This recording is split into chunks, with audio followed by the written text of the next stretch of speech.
What's up, what's up? Good morning guys. Quick market na naman tayo kay gold. Ito ang TA ko kay gold. Nagmapping na ako ng mga swinip. Naintindihan ko na kung bakit nagkaroon ng nagpump instead of bumaba. May kinuha ng mga liquidities yan. Si New York last Friday. So naghahantay ako ng open ng market. Alas 7 pa ata ito magbubukas. Akala ko maaga ito nag-open, hindi pala. So ito nga, bias ko rito is naka-shorting kasi ako rito Kaso may nangyari kahapon. Mapapala ako nito ni Lolo Jesse. Ito. nagkaroon ako ng drawdown, nakakainis. Ayan, nagkaroon ako ng drawdown kahapon. Kasi pinaglaruan ako ni BTC kahapon. I admit, tama yung una kong conviction na maglong. Pero dahil nga nagkakaroon ng yung base practice dito sa is lahat nga kasi talaga ng candle is based on emotion. So pati ako nadamay. Biruin mo yun. Nadamay pa ako doon ako naman, alam ko na, aware na ako doon. Pero nadamay pa rin ako. So be careful guys. So medyo nawala ako sa focus ng time na yan. So yun na nga. Kailangan kong mauna ngayon sa market is para ma-cover ko yung ko. Pero profit pa naman din ako Yan, still profit. 16 from 10, 16 dapat 26 na to something. Pero re-recover ko na yan. Nag-start na ako ng $10 challenge. So ito na yung account na yun. Okay, number 1 rule is protect capital. Masyado ako naging reckless dito sa area na to. Ayan, ang ganda ng position ko. Nag-short ako dito sa area na to. Medyo nahuli na nga lang. Pero okay pa rin naman yung Kaya nag-profit tayo sa area na yan. So ito, naging contest ko rito. Open muna natin tong ating MA. Hindi naman natin yung kailangan. Kasi may mga na-notice ako dito guys. Yung mga naging low. Kasi ang kinuha niya dito is dito sa area ng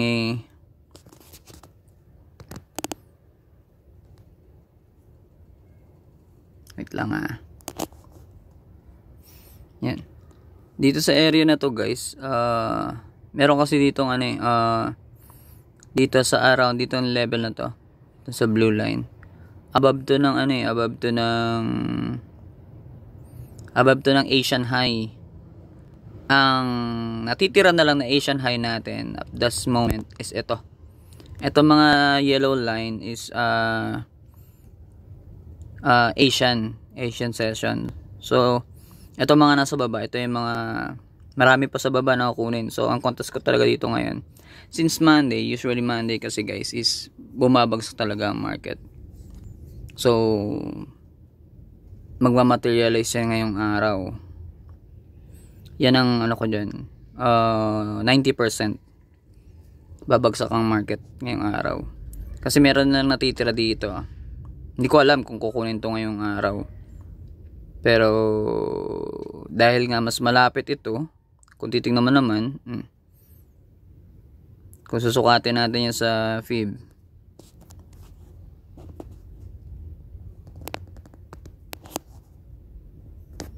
kung susukatin natin yung area na yan,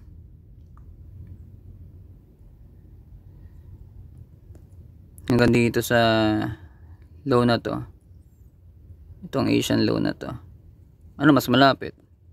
Di ba very obvious, mas malapit yung almost 20% na lang or 30% na lang ata, parang ganun. Kulang-kulang, more or less. So yun siya. So contest ko dyan is babagsak yan hanggang dito kung gugustuhin ng market mamaya. Sa malamang ang magpapagalaw na naman ito ay si New York. Pero susundan na to, uunahan na to ni Sydney. Nakikita naman niya yung yung mga liquidity diyan eh. Titingnan natin mamaya sa opening yung yung ang tawag na to, yung gagawin ng Sydney.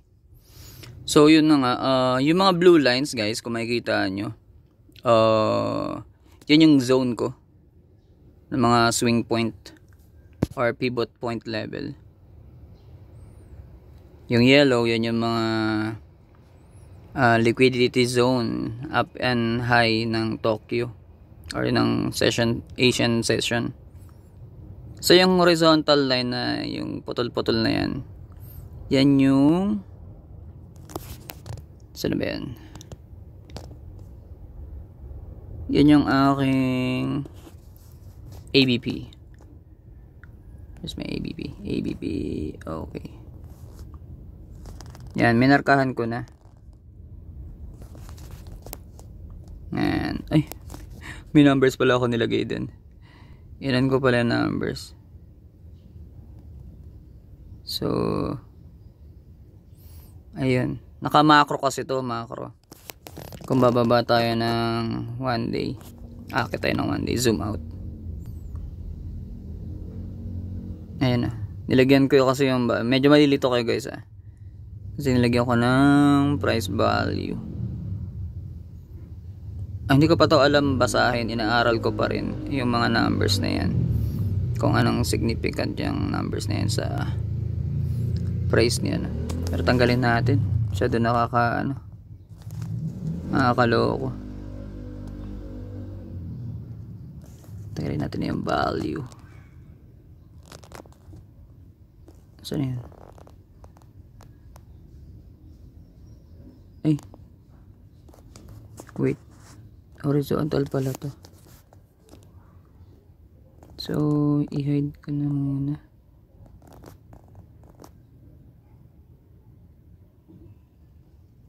Wait, pati ako naliligaw na. Andali.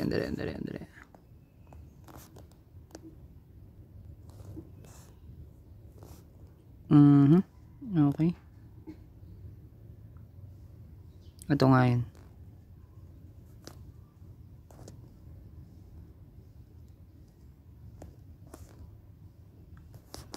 Hide mo na kita.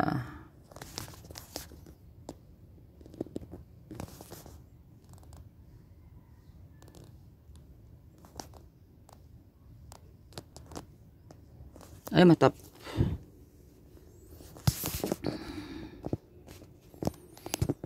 Tanggalin ko na nga muna. Kumatap eh.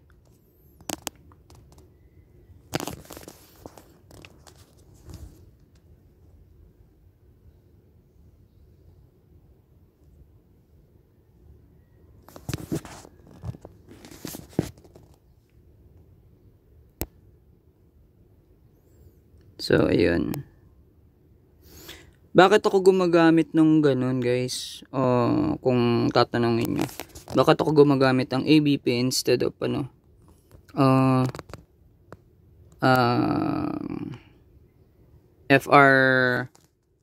FRBP? Kasi, ang sinusukat lang ng FRBP or yung fixed range volume profile is yun kung ano lang yung swing point, like eto tsaka ito. Yan na yung sinusukat niya. Ang nagustuhan ko kasi sa Anchored is kung saan mo man siya i-plot, makikita niya yung actual or yung range ng kung saan yung may point of control. Lalo na yung isa na nanggaling dito sa taas, na naglagay ako dito. Galing kasi yan dito sa taas eh.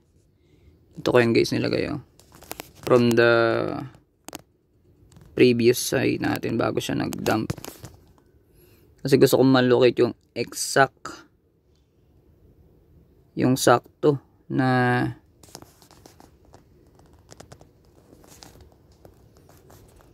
yung saktong ano niya. Ako ganun pa rin. Dali nga. Saan ba yun? Paano ko ba tatanggalin?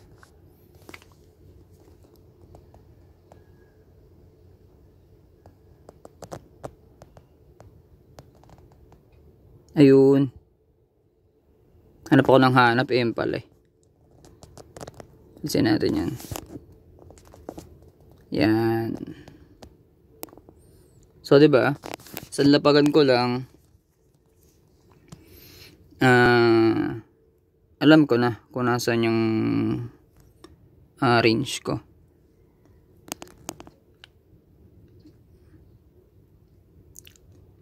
Yan. So, yan.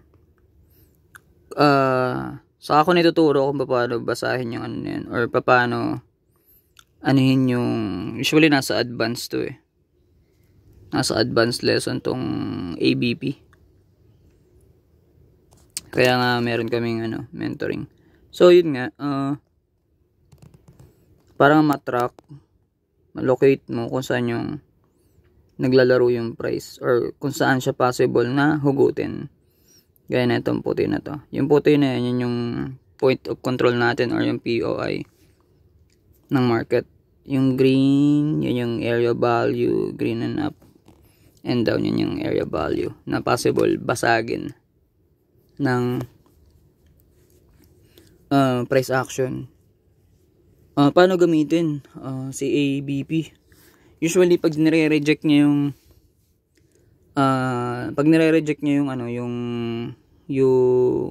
yung POC na yan, most likely pupuntahan niya yung area ng area value na like up or down na area.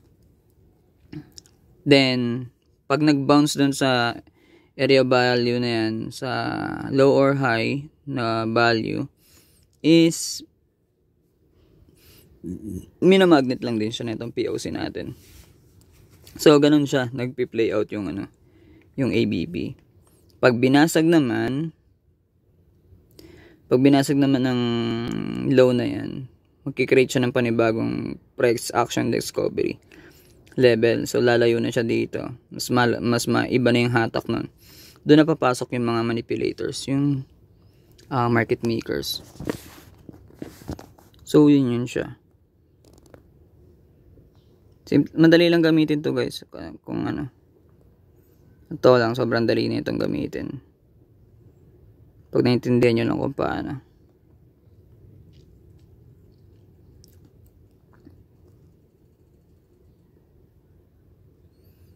So, yun lang ang ang bias ko ngayon kay gold.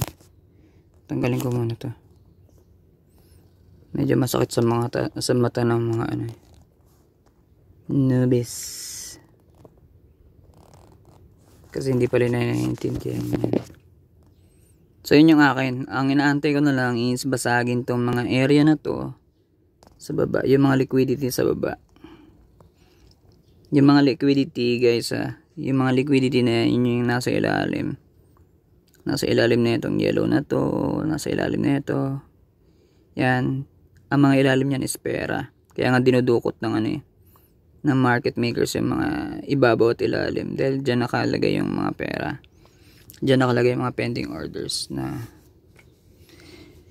sa madaling salita, inuutakan lang tayo ng market. Sila ang laging nananalo dito, hindi ang retailers. Ngayon, kung alam mo yung ginagawa ng mga yan, pwede kang sumabay sa kanila at hindi ka na matutulad din sa iba. So, yun lang. Antay lang ako ng open market. Tignan natin. 2 minutes left to confirm. So, 7 AM pa lang. Bukas pala talaga ng market. Hindi ko lang alam. Siguro pag Monday. Observe ulit ako ng kinabukasan by Tuesday.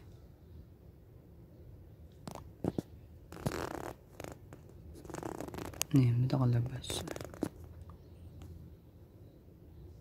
Each bar up siya. Okay, nag-up. Pi nag-up din.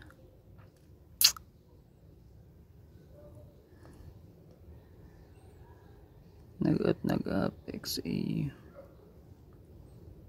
What? Okay, copper pala to. XCU pala yun, sorry.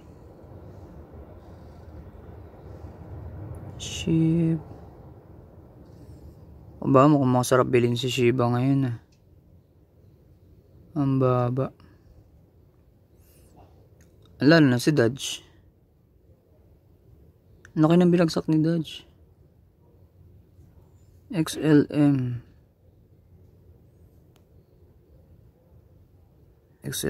Matatag pa sa XLM.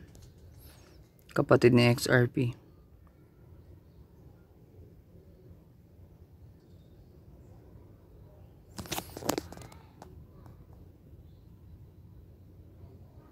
So 7 AM. Wala pa rin, hindi pa rin nagre-react yung market. 7 AM na guys. So yan, cut ko na lang muna dito guys. Yun ang TE ko. Mag-aantay ako maya maya lang ng onti.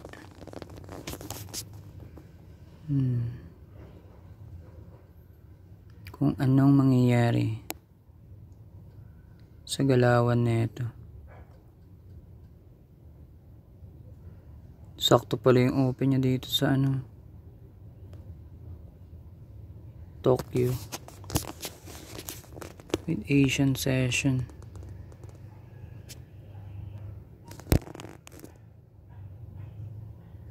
Wala pa talaga. 7:01 na. Sige. Ayun, yun na lang. Ayun na, nag-start na guys. Ayun na, nag-surge up na bigla. Oh. Kita niyo ba? So ayun guys, bantay na. So good luck guys. Be careful and protect your capital.